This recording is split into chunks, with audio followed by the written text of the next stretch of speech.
जो predictive astrology है ये वर्क कैसे करती है? तो जैसे आपने पूछा, it's the main purpose of astrology. जैसे समटाइम, जैसे I am also from IT, तो समबडी सेड कि जब चैट जीपीटी आया, will all software engineers be replaced. तो somebody gave a counter argument कि software engineer has other things other than writing code. जी. So this is like telling a chef, being a chef is not only about cooking, there are other things, right? But how will the day of a chef look like? एक chef अगर खाना नहीं बनाते तो उनका दिन कैसा रहेगा? मे बी ज़्यादा कुछ बचेगा नहीं करने को. तो एस्ट्रोलॉजी भी वैसा ही है. जैसे कोई आपके पास आ रहा है, they are giving you their time, money, they are having trust in you. जी. तो उसका मेन पर्पस यही है कि I am currently in a situation, maybe I am in a difficult situation, that's why I am going to an astrologer, but I want to know when it will improve. तो what we do is we look at their horoscope. उनका date of birth हो गया, horoscope हो गया, जो astrology है. Date of birth is numerology.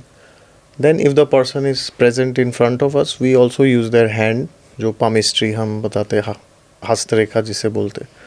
तो ये 3 साइंसेस यूज़ करके हम देखते हैं कि जिस एरिया में उनको प्रॉब्लम हो रहा है, जैसे कि मान लो किसी के पास जॉब नहीं है या किसी का जॉब अभी गया है, तो ऐसे कब पॉजिटिव पीरियड आएंगे जिसके वजह से उनको जॉब लग सकता है. जैसे हॉरोस्कोप में कुछ हाउसेस होते हैं, जब उनकी दशाएं आती है, पावरफुल हाउसेस जो है, जैसे फॉर एग्जांपल आपका 10th हाउस हो गया, 11th हाउस हो गया, तो देन वी नो कि उनका इस पीरियड में जॉब लग सकता है. वो कोई भी पीरियड हो सकता है, वो 1 महीना हो सकता है 1 दिन, या 1 साल भी हो सकता है. But main agenda of predictive astrology is कि you tell them when you are going to have a better future. It's the same with marriage. किसी का अगर मैरिड लाइफ ठीक नहीं चल रहा है, तो sometimes people come and ask कि our marriage is not working, should we stay married, और क्या हमें डिवोर्स ले लेना चाहिए. तो उस केस में हम देखते हैं कि जो उनका स्ट्रगल है अभी, वो कैसा, कितना दिन तक स्ट्रगल है, और स्ट्रगल का नेचर क्या है.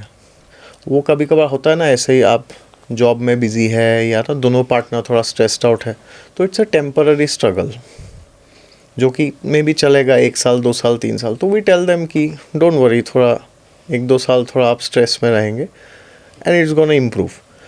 तो उसमें क्या होता है, whoever is coming to you, उनको पता लगता है कि ये 2-3 साल तो जाना ही है tough, we can't do much, we have to just let it pass and may be spend some time more together. उसके बाद इम्प्रूवमेंट होगा. लेकिन अगर हमें दिखता है कि कुछ फंडामेंटल प्रॉब्लम्स है हॉरोस्कोप में, जैसे कि आपका पार्टनर है, उनमें कुछ फंडामेंटल इश्यूज़ है, जैसे ही और she is cheating on you, या कुछ बुरी आदतें हैं, जैसे एडिक्शंस है, गैम्बलिंग है जी.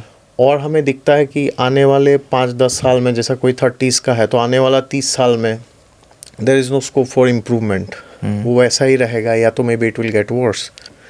तो देन वी टेल देम कि ये आपका सिचुएशन है, ये मे बी चेंज नहीं होगा, then it is your call, आपको कंटिन्यू करना है और यू वांट टू सेपरेट.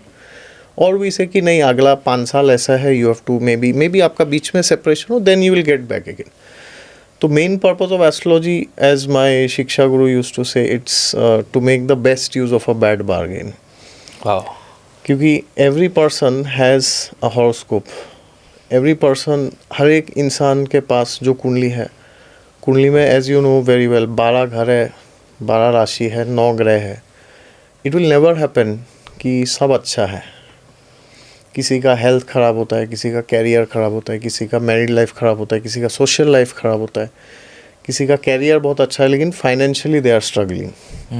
तो द मेन एजेंडा जो एस्ट्रोलॉजी का आइडियली होना चाहिए कि जब एक आदमी एस्ट्रोलॉजर के पास जाता है, the astrologer should tell them कि आपके जो ये 4-5 कोर एरियाज़ है लाइफ के जी, तो उसमें से मेन सबसे अच्छा एरिया कौन सा है, जहाँ पे आप मैक्सिमम इन्वेस्ट कर सकते हैं, जहाँ पे आपको मैक्सिमम एंगेजमेंट, खुशी मिल सकती है. और ऐसे कौन से एरियाज़ है जो थोड़ा एवरेज है, और ऐसे कौन से एरियाज़ है जो थोड़ा डिफ़िकल्ट है, जिसको आप चेंज नहीं कर सकते. आपको रहना सीखना पड़ेगा.